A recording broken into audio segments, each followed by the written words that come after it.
lot of us are so hard on ourselves when we fail. No one likes to fail, but think about it. We never failed where we came from. We accomplished anything we wanted to, anything that was asked of us, and we never failed.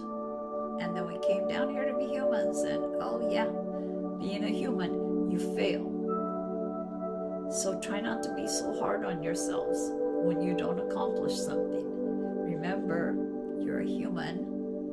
Failure is part of being a human, and also part of that is accepting that it's okay to not be perfect at everything. It's okay to not get things right every single time. Try to be gentle with yourselves and just accept the failure is part of your path. It's expected of you as a human. Okay, so I think I have covered everything on my list except how to manage your own energy. So I think a large number of us are empaths, and many of us are very strong empaths. There is a test you can take online. It doesn't take long at all. It's www.empathtest.com, and it'll show you where you fall on the scale. And it'll also tell you in what areas there are shortcomings or in what areas you could improve things. We feel people. We feel what they're feeling, so we know when they're lying and when they say they're just fine. Some of us can feel their pain. I mean, medical intuitives can feel what's going on in people. It's a tough one because we feel like we're just being kind to listen. But the problem is we take on their energy. I'm talking just an empathic person now. Possibly we take it on in doses larger than regular empaths, but I'm not going to make a differentiation. People that feel the energy, that take on the energy of others, need to find a way to not take on so much of that. I can't keep all of it out, even when I'm not volunteering to take it on so that I can help people. We just are not always going to keep all that energy out.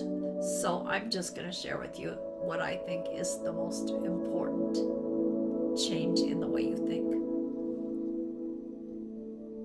If you have been in a decent mood and you get around someone and suddenly you notice you're sad or angry, cranky, frustrated, whatever, and you can't pinpoint in your own life why that might be, recognize you are taking on their energy, their emotions.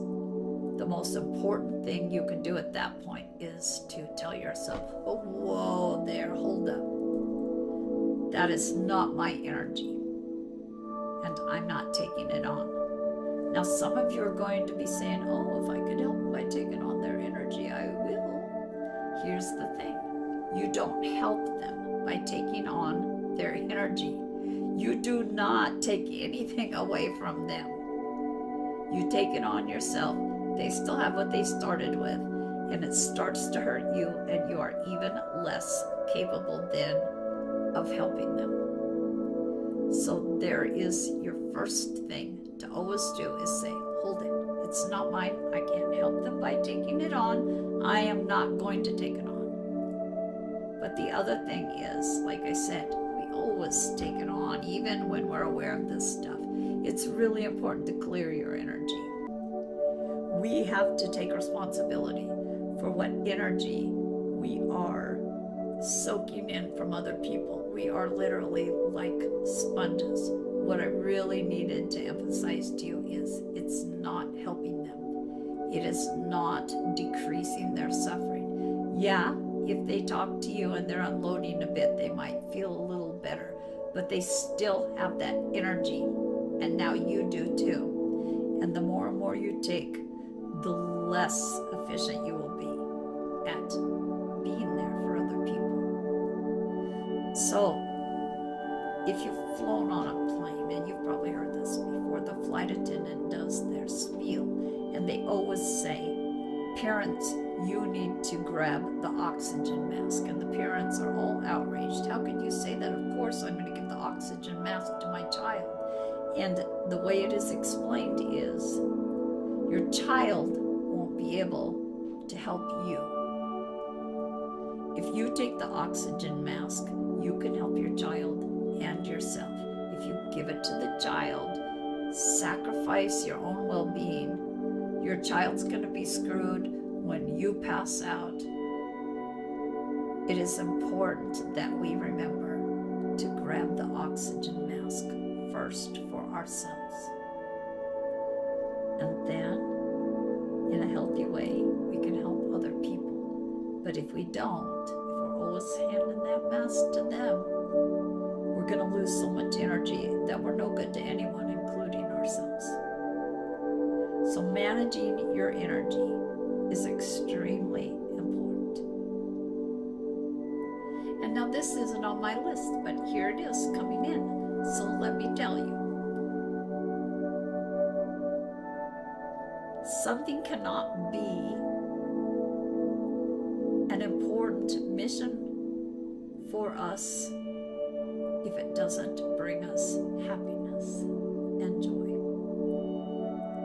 So if you are going to be looking for that other thing you believe you're supposed to be doing other than just spreading your lovely angel energy, it's not going to school and, dealing with the drudgery of this and that, unless it just really lights your fire.